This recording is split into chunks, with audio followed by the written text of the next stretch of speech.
When we were starting SFC, we've got a really big vision for what this league can become and how many communities and how many people it can serve. When you're building a sports league, you really have to go to the most iconic venues in the sport. It's really hard, in fact, it's impossible to tell the story of competitive offshore fishing and not talk about Walkers Cay. One day we got sort of a mediocre day. It was still rough, but not as bad, and we hooked up to what we think today was an 800-pound blue. Oh, yeah. The one rule we have out here is no matter what the weather, we have to one fish a day, and sometimes that is not easy. You're not just a fisherman, you're a treasure hunter, right? Well, we're getting into that already, are we?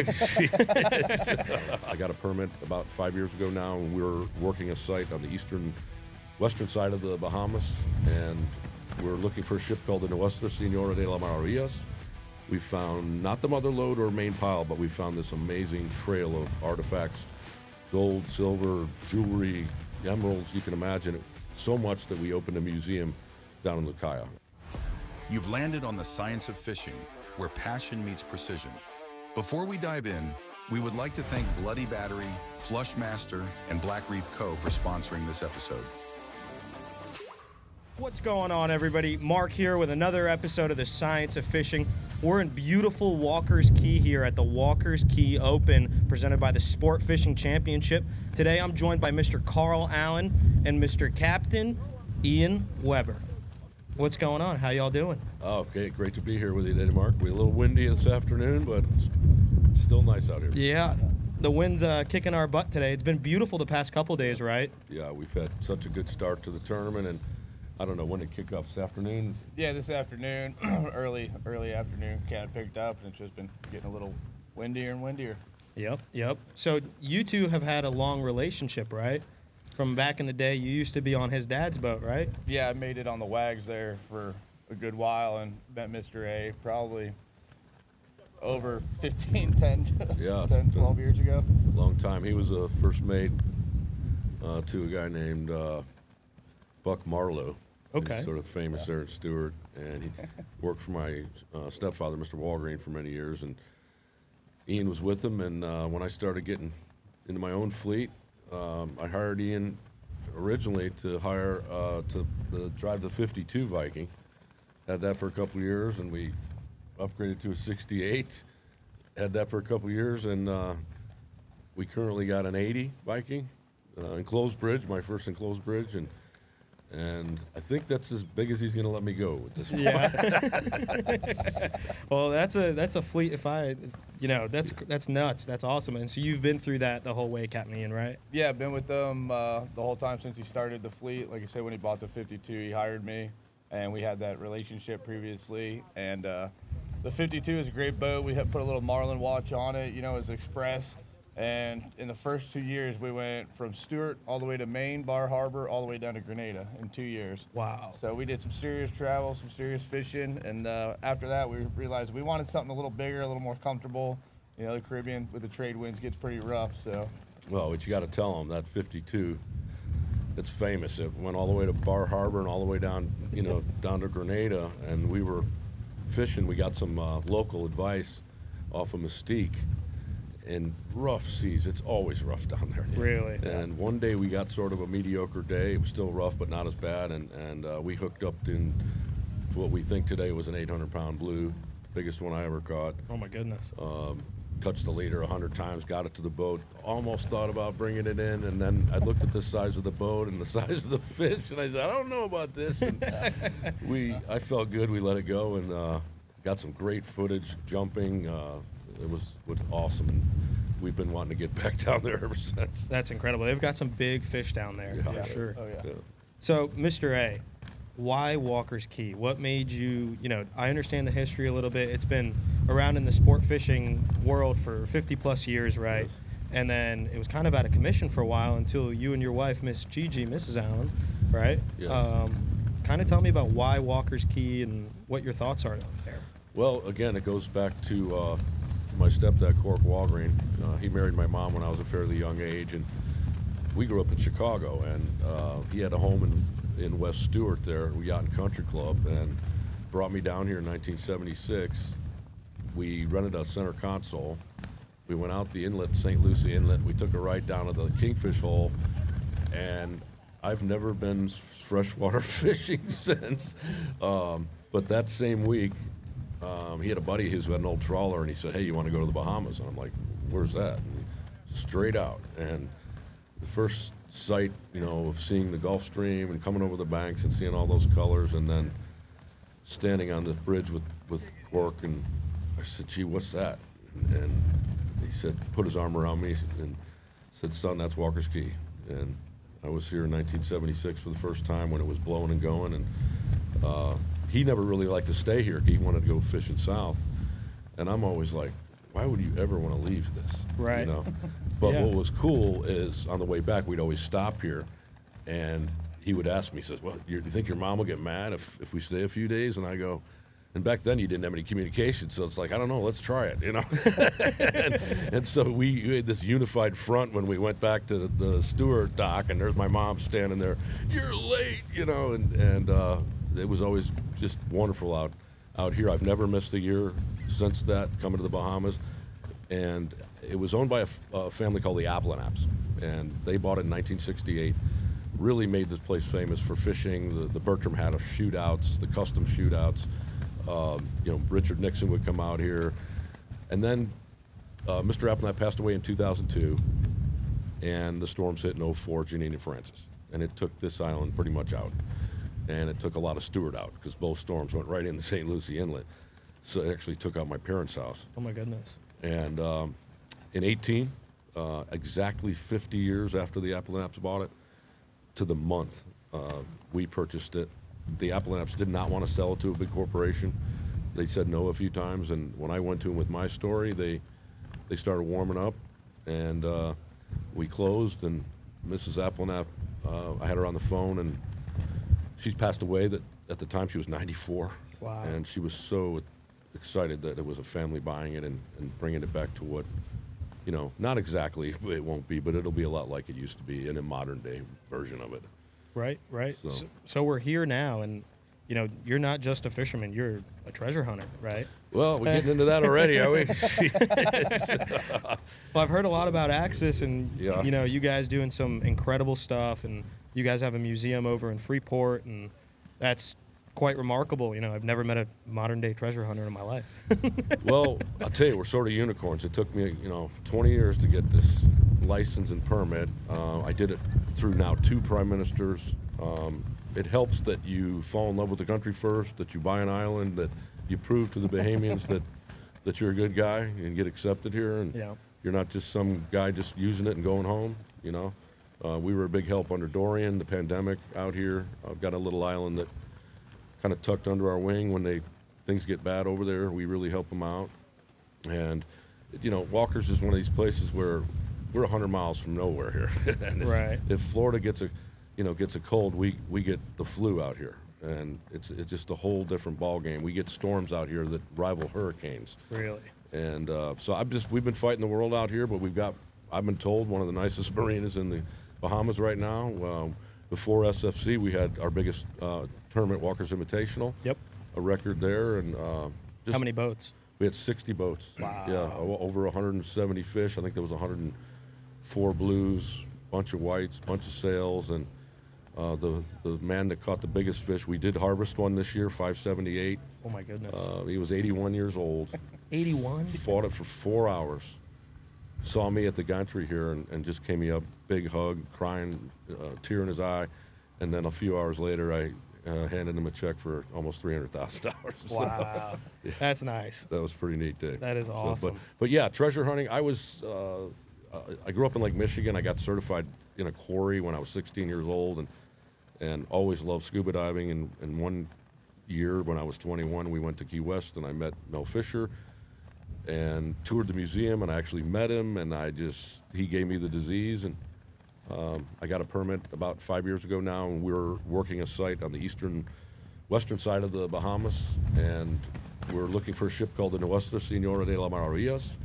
We found not the mother lode or main pile, but we found this amazing trail of artifacts, gold, silver, jewelry, emeralds, you can imagine it, so much that we opened a museum down in Lucaya. And to all your listeners out there, please come see us. It's lab, a conservatory, and a small museum, and it's very interesting, very historical. That's awesome. Next time I'm down there, I'm definitely going to have to drop by and check it all out. Yes. In front of me, I have the Flushmaster by Seamule. This little device simplifies the process for flushing your engines. All it takes is 3 easy steps. Plug the hose into the device, plug the hoses from the device into your motors, and press on.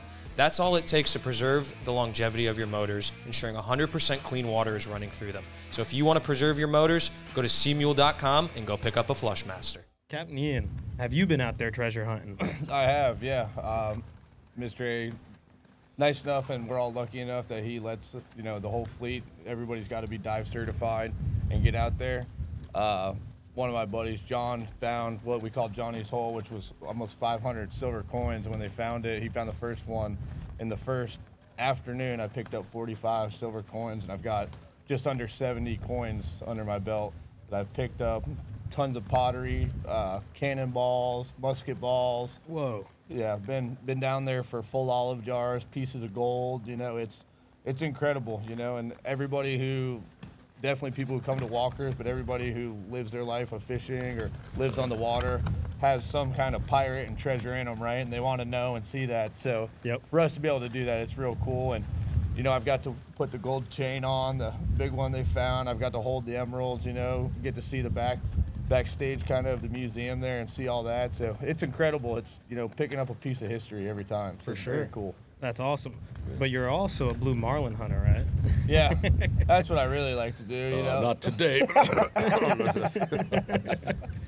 Yeah, not today, but yeah, do that. The treasure thing is, I always tell people it's just like blue marlin fishing. You know, it takes a while, and you do a lot of holes where there's nothing in there, long hours, and then all of a sudden you hit. You know, and it's that same kind of excitement. Yeah. Tell me a little bit about it. Tell me about like your experiences. Tell me about a memorable fish. Tell me about your history as a captain and growing up. You know, like we talked about, you were on Mr. A's dad's boat and stepdad's boat, and then you went further, and now you're the captain of the fleet now. So yeah, it's been a wild ride. I'm born and raised in Stuart, Florida. My dad had a 35 Bertram. He bought it when I was like 15. I had 2 boats before I ever had a car. So, you know, grew up doing the Stuart fishing thing, and then moved out to sailfish, and then after high school, I got a job on the Wags for Buck, and he was a family friend, and he took me to the Bahamas for my first time going blue marlin fishing. And first one I ever see comes up, and he came up right on the center rigger, dorsal up, bill on it. I'm freaking out, you know, and he's yelling, "No, give it to him, give it to him." And this guy backlashed it, wound up, snaps off, bait comes flying out of its mouth. He starts screaming. I'm going, man, if I miss a fish, is he gonna yell at me like this? But that was a real memorable one, and we did those WAG trips. We would go down to like Clarence Town, Flying Fish, the Crooked, Rum, Conception, all through the southern Bahamas. Yeah, there was always a Bahama trip in the summer. And my stepdad worked, so he only had a few weeks off every year, and man, we had a ball just going on those trips, and that's kind of how we really got to know each other. Ian's hair was a lot longer back then. Yeah. Really? He had the original mullet. Yeah. And so when he went to work for me, we kind of trim him a little bit. It's getting a little on the long side over there, but it's early in the season. So yeah. But yeah, we've done that, and then, you know, worked around Stuart for a lot of really good people too. Got to do the sailfish circuits and really kind of cut my teeth in doing that, learning, you know, the ins and outs and how much rigging it takes to be successful. And then got a license from Mr. W and Buck after like the first or second Bahama trip. Then I freelanced on some boats, and then, like I said, Mr. A and I always kind of kept in touch. And I was running a 60 Hatteras for a guy, and it was in May, and he was like, "Oh, how long do you think you'll stay around?" I said, "Well, I'll stay with you for a while, but there's one guy, he might call me, and if he does, I'm sorry, I gotta go." And that call came in June of 2016 or 17, and been together ever since. Like we said, the 3 boats. We've had some incredible fishing, some really slow fishing, but really good times, you know, here at Walkers. Was never a bone fisherman until I got with Mr. A. And now I wouldn't consider myself a good flats guide, but a flats guide at the time. He's good with a fly rod now. I mean, we catch a bone on a fly, we get all excited. I mean, the one rule we have out here is no matter what the weather, we have to 1 fish a day. And sometimes that is not easy. Oh, I'm sure. I'm sure. Some days it's harder than others. Well, Mr. A, I heard there's a bonefish story that Ooh, geez. something happened or double-breasted or something like that? Oh, from yesterday? I guess. Oh, I don't even know if you heard this. I haven't yet. But, and it's on a drone. I don't know where this guy is, but we have this favorite spot. It's a cove on the eastern side of double-breasted, and there's always something over there. And so I came at a little bit of high tide. It was just coming out. I went to the corner on where we always go. Nothing there. We went out to catch a few fish on the cut for Taylor, my son's girlfriend, just to get her used to the rod. And we turned the motor on, tooled back a little bit, and Tom says, "Geez, what is that?" And I've been bone fishing out here my whole life. I never saw what I saw, but there was probably 150 fish spinning around in a perfectly tight circle where there was a hole in the middle. And I've heard that they do this before they go to mate. Okay, Tom hooked one, missed it, hooked another one, missed it. I hooked one, landed it, really nice fish for that. And I'm getting ready to cast the third time, and the drone is watching all this. And this massive barracuda shoots into the scene, and all I can describe isn't a nuclear explosion. It just went boom, and like the bottom dropped out of it. And fish literally went in all directions. Like I said, Ian, other than the day the eagle ray jumped on my head, that might have been. What do you mean an eagle ray jumped on your head? Well, we were out in our favorite place, Little Grand Cut there, and there's all these eagle rays out there that's beautiful to watch. And we were in our flats boat, and I'm in the middle, my wife's on the end, Ian's out on the end poling, and we saw this eagle ray going back and forth, and straight at us, and all of us thought, well, he's going to go under us. No, he went over us, and he landed right on top of me. A memory that I have nightmares about is his eye was right there. He's still freaked out by him. And I mean, they really can't hurt you, but I was slimy and smelled for 3 days. And the sad part is we just landed a drone. I mean, if we'd have gotten that on video, it would have gone super, viral. Yeah. Oh yeah. It would have gone berserk. Well, I can't wait to see the footage of the bonefish going nuts. Well, like I said, I don't know whose drone that was. It was because it's pretty far over there. Yeah. But it's almost every day we go out there, it's a different experience. I mean, one day we saw some hogs out there. Yeah. We've seen manta rays. We've seen lemon sharks. We've seen tiger sharks. It's just an amazing place. It's my favorite saying. It's Walkers is where the billfish meet the bonefish and everything in between. Right. I mean, we've got a place for African pompano. We've got a place now for cobia. We catch mutton snapper all the time. The little stuff, the lane snappers, the yellowtail snappers. It's just endless out here on a good day. Right. That's quite incredible. So back to, the billfish. You said it's where the billfish meet the bonefish. Speaking of billfish, I hear there's a grander challenge. There's 1.4 million on the line, right? That's how that was created was, yeah. Number one, and I want everybody to realize that I'm not crazy here, there has never been a 1,000-pounder officially caught in this country. Okay, so it would be like winning a lottery. Okay, now I believe people have had them on, and I believe people have caught them unofficially. Okay, but I thought it was a pretty good bet to advertise Walkers. I went to a Skip Smith tournament before ours one year, and I announced that it was going to be $1 million fish. Well, that was 4 years ago, and it goes up 100,000 a year. So it currently sits at 1.4 million. Right now, it's only during the tournaments, okay? Right. But eventually, I think when we get open, I may open it up to people that stay here. In order to qualify, you have to leave out of here, and you've got to come back here within 24 hours. Right. And makes sense. I don't need a fish that's frozen coming in from Portugal or the Azores. But look, if those big marlin, if they're over there, they're over here. Yeah. We believe, we've looked at our fish down in Mystique. It gets bigger every time we talk about it. But when I look at it like a fish that was hanging here, our fish was well bigger than that. Yeah, oh yeah. And so it's really kind of hard to judge a 1,000-pound fish too, because Right. you could be off 10 pounds. Yep. We like the measurement system where you got, that skip invention where you throw the tape measure out. Our new minimum is what, 107 here? 107, yeah. Yeah, 107. The fish that came in the other day was 113.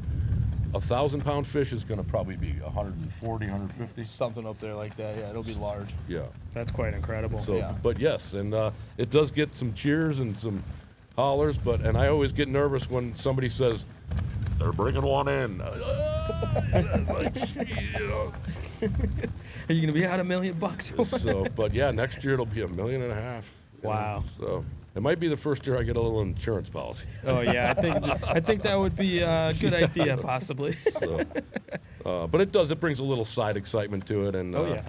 you know, I'm so pleased with the numbers we've had. We've had a pretty good tournament so far with SFC, and you know, the wind changes and the fish changes, so it's Right. it's all about that. And the moon, you know, he always talks about the moon, and it's just a bunch of factors that need to come together to get really good fishing out here. But the fish is still great. Absolutely. So, Captain Ian, speaking of the fishing being great, you know, what is your favorite type of fishing to do? Is it blue marlin fishing here out of Walkers, or? Yeah, for me, it's blue marlin fishing is definitely the best. Yep. Like, I'm obsessed with it. It's incredible out here. You know, you got the corner, you got Manila Reef. It can be a very difficult place to fish at times because it's so wide open, and there's not like a pinnacle or anything like that, or where you can go. So you have to learn it. It really helps learning, you know, temperature edges and being able to read the water, you know. Yep. So definitely learned a lot coming here. It was definitely, you know, you hear all the stories of Walkers and how good it is, but it can be a humbling place too at times. But then you can catch 10 billfish in a day when it's good, you know. Right. Yeah. So I mean, I could tell he lives for billfish, for no question. But I will tell you a story. There's a fish out here that we love called the horse-eyed jack. And pound for pound, and the way they strike a lure, I've heard this man up front when he hooks one, he goes, "This is better than a blue marlin." And it can be. And we've got these areas where you know where to go. You need real good rushing water. And my God, when they hit, especially a big one, it is boom. Yeah. It's just awesome. yeah, and just at that top water action, you know, they'll come up. You'll see like 30 of them come up. They're fighting over the bait, and just the way they hit it. You know, I'm a very visual person, so I like anything on the top water. You know, like the billfish as well. Right. And then we have places here. I think it's probably some of the only place in the world where you see mutton snapper up on the surface in 15 feet of water. You know, and You ever caught them on top water over here? top water. We were, twitch, we were trolling with the 80 out here one day, and we caught them on ballyhoo. Yeah. Oh my goodness. That was pretty fun. Yeah, trolling ballyhoos is good. Yeah. I caught a grand slam, not on fly, but a permit, bonefish, and tarpon all in one day.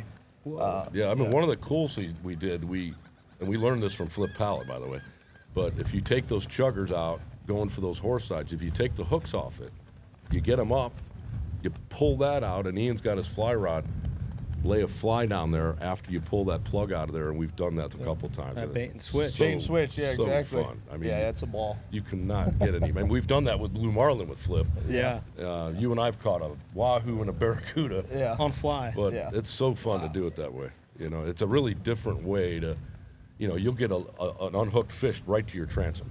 Right. It's just intense. And Flip taught us that, and for a while, that's all we wanted to do. Yeah. We had our phase there for a while, you know. Yeah. Just fly fishing for all this stuff. For all of them, yeah. I got you. It'll be easier now with the sonar, you know, definitely helps out. Yeah. Oh yeah. Before that, you know, those are long days, maybe getting one shot, you know, but yeah, we'll definitely try it again now that we got the sonar on there, and it's just an incredible place, you know, really is. Absolutely. So talk to me about, right now it's May. It's the last day of May in 2024.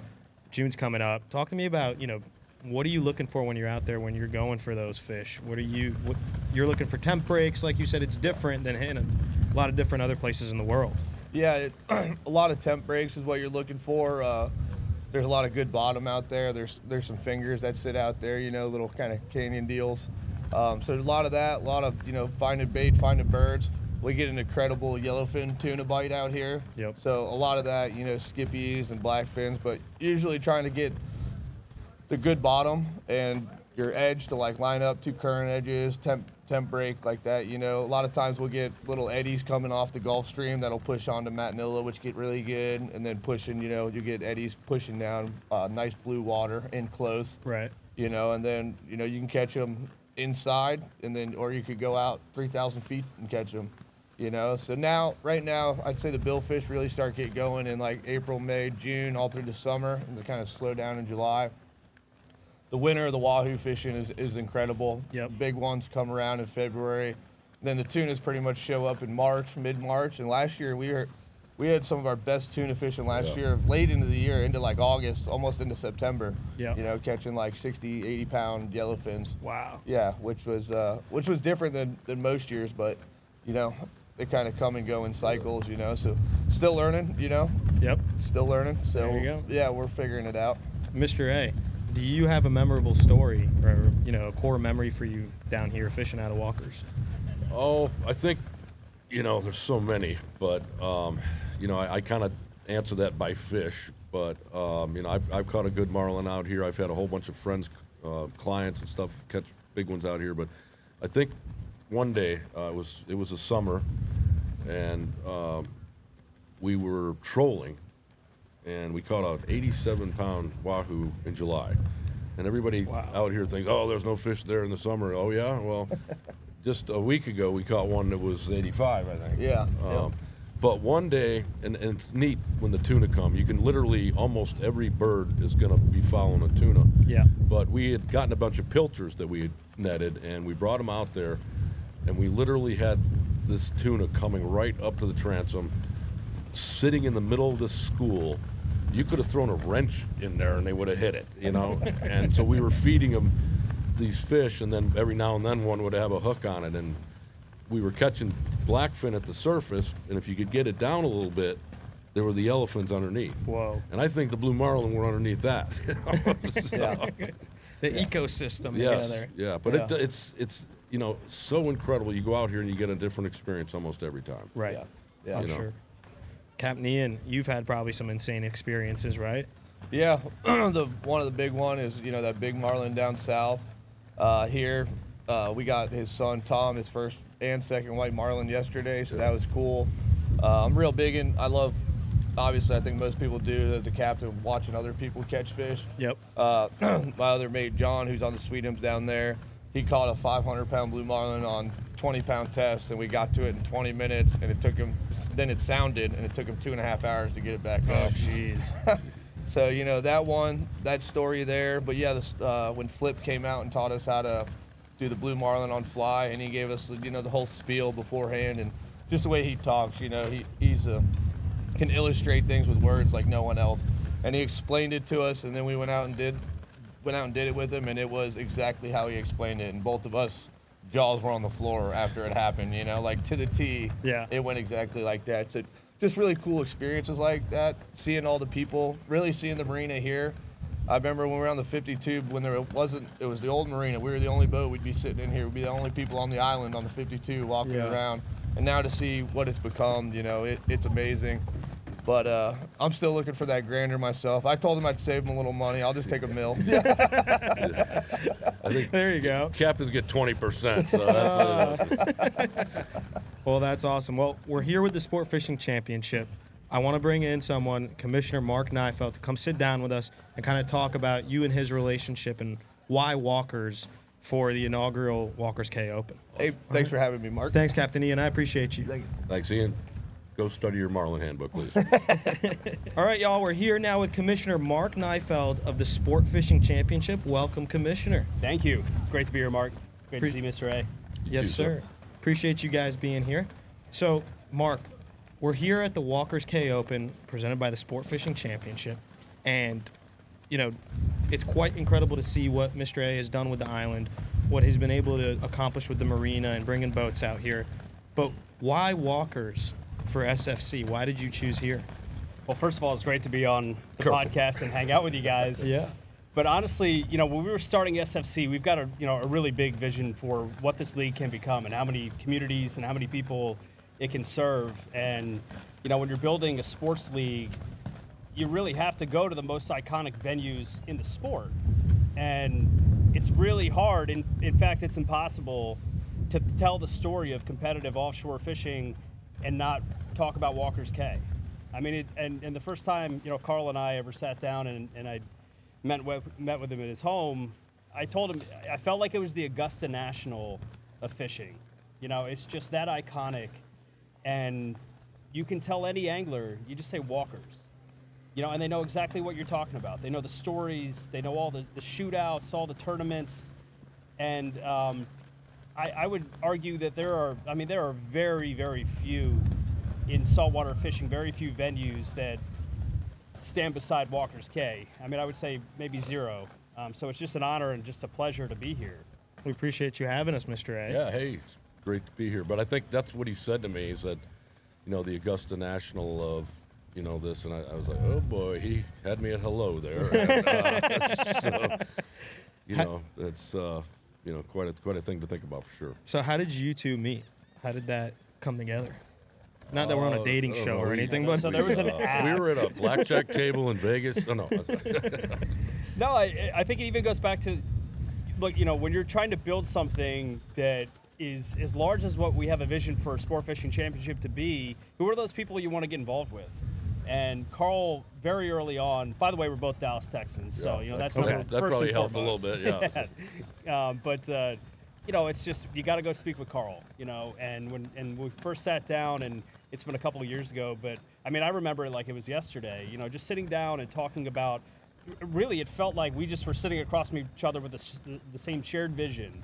And what it meant for Walkers, as I mentioned in the captain's meeting the other night, was really just bringing people together around the sport. That's what Walkers does. That's what this gantry does, and this incredible fishery, and Mr. A, the incredible team here at Walkers, that's what they do. They bring people together, and the camaraderie and the competition and the best fishing grounds, you know, in North America. And that's what we wanted to do at SFC, and be able to showcase all of these incredible venues across the continent. And so I think we just, from day one, you know, just kind of shared that vision. Yeah. Absolutely. I mean, we've had a wonderful turnout here. We have a bunch of boats behind us. They've been catching blue marlin like crazy. But there's a special twist to this tournament, right? It's capture the flag. So, Fish Commish, what is capture the flag? Tell me all about it. All right, so here's the story. I got Carl drunk enough one night, and I told him, look, we just, again, you want to capture those moments. You know, at SFC, it's about really bringing this sport to the world and introducing people to these venues. And we were sitting around, and we were just thinking about that iconic Walkers Cay gantry. And you think about the kiss the bricks moment, you know, at the Indianapolis Motor Speedway, at the Brickyard. Yeah. You know, and you think about, you know, putting the green jacket, you know, on the back of, you know, the competitor that won the Masters. Okay, you got me. You know? Here we go. It's just those moments, you know, and just for us, it was, how do you really, you know, recognize the top captain on tour, you know, for that year, the guy that comes out and wins the Walkers Cay amongst the best competitors in the world, the toughest fishing grounds, they're out there. And how do you recognize that person? And it's, let's let him crawl to the top of the gantry with all of his competitors and his teammates underneath, his or her, and take the flag down from the gantry and capture the flag. 100%. That's absolutely, it's the first of its kind. It's going to be sick. I can't wait to watch it. And, you know, that captain up there showing off, you know, fishing's an ego sport. So these guys are going to be up there like, hell yeah. Yes. So, Mr. A, you know, you allowed, you know, graciously allow us to be here, the Sport Fishing Championship. What do you believe the Sport Fishing Championship is doing for the world of fishing, and especially competitive offshore fishing? Well, I think he's proven we don't have anything like this, for one. I mean, you can turn on, you know, Saturday all day long and watch people catching a bass. But this is unique. You know, this is a sport that not everybody can do. Yeah. You know, there's no questions it's expensive, but to bring, you know, this exposure to this industry is wonderful. I mean, we're the we're the conservationists out there. We care about our marlin, and you know, we're doing our best to partner up with people like SFC and IGFA, and you know, where would I be without blue marlin? I mean, where would this country be without blue marlin? You know, it's the blue marlin are diplomats, you know, and I think that what FSC is doing is, you know, bringing exposure to a sport that, one, it's exciting as hell. I mean, you see what happens on these boats when you get a fish on. Yep. You know, and the camaraderie at night. I mean, I've got, this is our 4th year of doing, we have our own tournament as well. I've got some of my best friends showing up to this thing now, and we're all thinking the same thing. How do we make this sport better and bigger? You know, we're getting a lot more women. I mean, I think this year we had 4 women catch blue marlin. Wow. and that was something to see. We had a couple of kids, and it's gone beyond your basic white guy on a rich white boat. It's really expanded to a wide, diverse audience, and I think SFC is just going to help that happen more. 100%, absolutely. Well, I mean, we're here at the wonderful Walkers Cay Open, presented by the Sportfishing Championship, and brought to you by Mr. Allen. Appreciate you for sitting down on the podcast, Mr. A. Thank you, Commissioner Neifeld, the Fish Commish. Thank you, guys. We got to come up with a nickname for Carl. It's coming, guys. Well, let's The Walker King. Get the marketing people in here, please. Brandon, where are you? But I do want to say, I got a couple of liquors here. My favorite is the ship I'm looking for. It's called the Mahi-mahi, and we have our own rum. It's made in the Bahamas, and you can now get this on the internet. So if anybody's interested in that, please look us up. It's delicious, guys, by the way. Amen. Absolutely delicious. All right, y'all. Well, we'll see you guys next time on The Science of Fishing. Thank you, sir. Thanks for joining us on The Science of Fishing. We hope that this episode was helpful and you learned something for the next time you're wetting a line. Before we cast off, a special thanks to our sponsors, Bloody Battery, Sea Mule, and Black Reef Company. Stay hooked by following us on social media at Science of Fishing and hitting the subscribe button. And if you know someone who'd enjoy this, please share it with them. Until we meet again, catch 'em up.